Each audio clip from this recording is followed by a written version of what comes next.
नमस्कार दोस्तों, जो आज हम खबर आपके सामने लेकर आए हैं वो वाकई में चौंकाने वाली है और एक चिंता का विषय है कि आखिर चीन भारत की बार बार निगरानी क्यों कर रहा है, क्यों अपने पनडुब्बी जहाज भारत की ओर भेज रहा है, क्यों हिंद महासागर में अपना कब्जा बनाना चाहता है। और एक और इसमें एक खुशी वाली खबर भी आई है कि भारत ने चीन का जो पनडुब्बी आया था भारत की जासूसी करने, उसको मिसाइल से तबाह कर दिया है। चलिए तो बने रहिए हमारे साथ वीडियो के अंत तक। मैं हूं आपके साथ शिवम और आप देख रहे हैं धर्म न्यूज। दरअसल खबर कुछ ऐसी है कि भारत ने 2 नवंबर 2022 को बंगाल की खाड़ी में एक इंटरसेप्टर मिसाइल की टेस्टिंग की थी। 11-12 नवंबर को लॉन्ग रेंज की बैलिस्टिक मिसाइल की भी टेस्टिंग की जानी थी। इसके लिए नोटम टू एयरमैन भी जारी किया गया था, यानी टेस्टिंग के दौरान नो फ्लाई जोन की चेतावनी दी गई थी। इसी बीच चीन ने अपने मिसाइल ट्रैकिंग जहाज युआन-16 को हिंद महासागर के क्षेत्र में दौड़ा दिया है।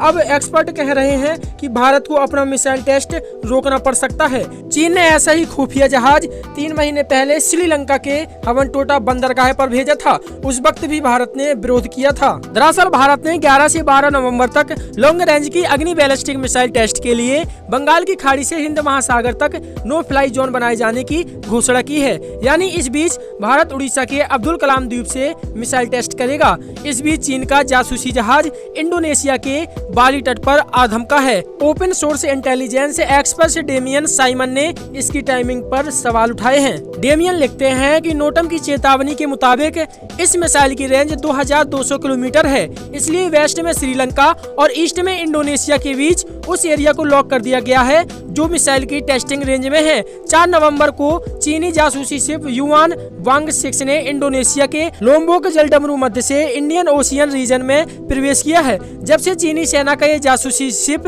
इंडोनेशिया के रास्ते हिंद महासागर में आया है, भारतीय नेवी इस पर करीबी से नजर बनाए हुए है। चीन के जासूसी जहाज के आने से भारत बैलिस्टिक मिसाइल का यूजर ट्रायल टॉल कर सकता है। एक्सपर्ट का मानना है कि चीन ने ऐसे समय में अपने जासूसी जहाज को हिंद महासागर क्षेत्र में भेजा है जिससे वह मिसाइल की खुफिया जानकारी जैसे उसकी स्पीड, एक्यूरेसी और रेंज को चुराने की कोशिश कर सकता है। इंटेलिजेंस एक्सपर्ट डेमियन साइमन का कहना है कि इस जासूसी शिप की तैनाती चीन के सैटेलाइट लॉन्चिंग डेट से भी मैच करती है। यह सैटेलाइट 15 से 20 नवंबर के बीच बंगाल की खाड़ी के ऊपर उड़ान भरेगा। इससे पहले चीन ने 2022 में जब लॉन्ग मार्च 5V रॉकेट लॉन्च किया था, तब युआन-5 शिप निगरानी मिशन पर निकला था। हाल ही में यह चीन के तियांगोंग अंतरिक्ष स्टेशन के पहले लैब मॉड्यूल की लॉन्चिंग की समुद्री निगरानी में भी शामिल था। चीन के पास इस तरह के 7 जासूसी शिप है जो पूरे प्रशांत अटलांटिक और हिंद महासागर में काम करने में सक्षम है। ये शिप जासूसी कर बीजिंग के लैंड वेस्ट ट्रैकिंग स्टेशन को पूरी जानकारी भेजते हैं। चीन युआन-वांग क्लास शिप के जरिए सैटेलाइट, रॉकेट और इंटरकॉन्टिनेंटल बैलिस्टिक मिसाइल की लॉन्चिंग को ट्रैक कर सकता है। युआन-वांग-6 मिलिट्री नहीं बल्कि पावरफुल ट्रैकिंग शिप है। ये शिप अपनी आवाजाही तब शुरू करते हैं जब चीन या फिर कोई अन्य देश मिसाइल टेस्ट कर रहा होता है। शिप में हाईटेक स्ट्रापिंग इक्विपमेंट लगे हैं, इससे यह 1000 दूर हो रही बातचीत को भी सुन सकता है। मिसाइल ट्रैकिंग शिप में रडार और एंटीना से बना इलेक्ट्रॉनिक सिस्टम लगा होता है। ये सिस्टम अपनी रेंज में आने वाली मिसाइल को ट्रैक कर लेता है और उसकी जानकारी एयर डिफेंस सिस्टम को भेज देता है। यानी एयर डिफेंस सिस्टम की रेंज में आने से पहले ही मिसाइल की जानकारी मिल जाती है और हमले को नाकाम कर दिया जाता है। इस साल अगस्त में युआन-वांग क्लास का जहाज युआन-वांग-5 साउथ चाइना सी लौटने से पहले श्रीलंकाई के हवनटोटा बंदरगाह पर रुका था।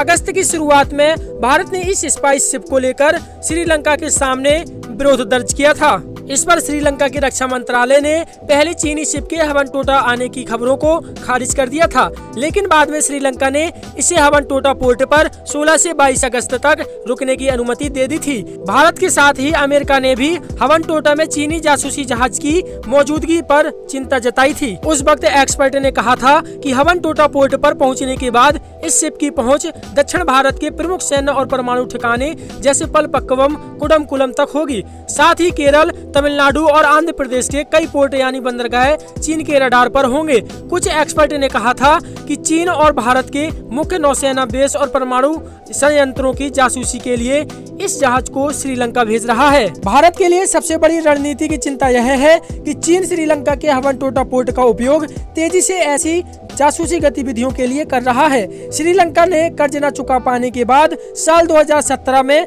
साउथ में स्थित हवनटोटा पोर्ट को 99 साल की लीज पर चीन को सौंप दिया था। भारत के सिक्योरिटी एक्सपर्ट ने कई बार इसकी आर्थिक व्यवहार्यता, इकोनॉमी फिजिबिलिटी पर सवाल उठाए हैं। साथ ही कहा है कि यह चीन की स्ट्रिंग ऑफ पर्ल्स स्ट्रेटेजी में सही बैठता है। इसके तहत चीन जमीन के साथ ही समुद्र से भी हिंद महासागर के जरिए भारत को घेर सकता है। मिसाइल ट्रैकिंग शिप भारत समेत 5 देशों के पास है। उनमें से चीन, फ्रांस, रूस और अमेरिका है। ट्रैकिंग शिप बनाने का कॉन्सेप्ट सबसे पहले अमेरिका ने शुरू किया था। अमेरिका ने अपने मिसाइल प्रोग्राम को सपोर्ट करने के लिए दूसरे विश्व युद्ध के बाद बचे हुए जहाजों को ट्रैकिंग शिप का रूप दे दिया था। अमेरिका ने उसके बाद से ही 25 से ज्यादा ट्रैकिंग शिप बनाए हैं। भारत ने 10 सितंबर 2021 को अपना पहला missile tracking ship Dhruv launch किया था। Dhruv active technology scanner radars AESA से लैस है। AESA को रडार टेक्नोलॉजी की सबसे उन्नत तकनीक माना जाता है। यह रडार अलग अलग ऑब्जेक्ट्स का पता लगाने के लिए साथ ही दुश्मन की सैटेलाइट पर भी नजर रखता है। AESA तकनीक की मदद से किसी मिसाइल की क्षमता और उसकी रेंज का भी पता लगाया जा सकता है। ध्रुव परमाणु मिसाइल को ट्रैक करने के साथ साथ बैलिस्टिक मिसाइल और लैंड वेस्ट सैटेलाइट को भी ट्रैक कर सकता है। इस समुद्र में 2000 किलोमीटर तक 360 डिग्री नजर रख सकता है। शिप में कई रडार का कॉम्बिनेशन सिस्टम लगा है जो एक साथ मल्टीपल टारगेट पर नजर रख सकता है। ध्रुव कमांड, कंट्रोल और कम्युनिकेशन सिस्टम C3 और electronic support measure antenna ESM तकनीकी से लैस है। ये तकनीक दूसरे जहाजों से निकलने वाले इलेक्ट्रोमैग्नेट रेडिएशन को कैच कर उसकी लोकेशन का पता लगा सकती है। ध्रुव के रडार डोम में एक्स बैंड रडार भी लगे हुए हैं जो सटीक स्कैनिंग का काम करते हैं। साथ ही लॉन्ग रेंज के लिए एस बैंड रडार है।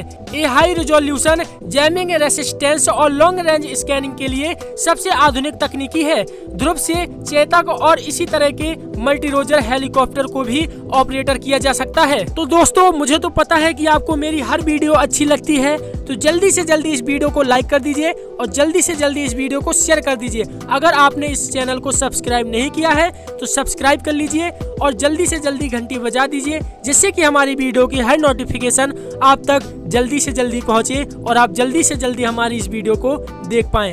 धन्यवाद। जय हिंद, जय भारत, जय हिंद की सेना।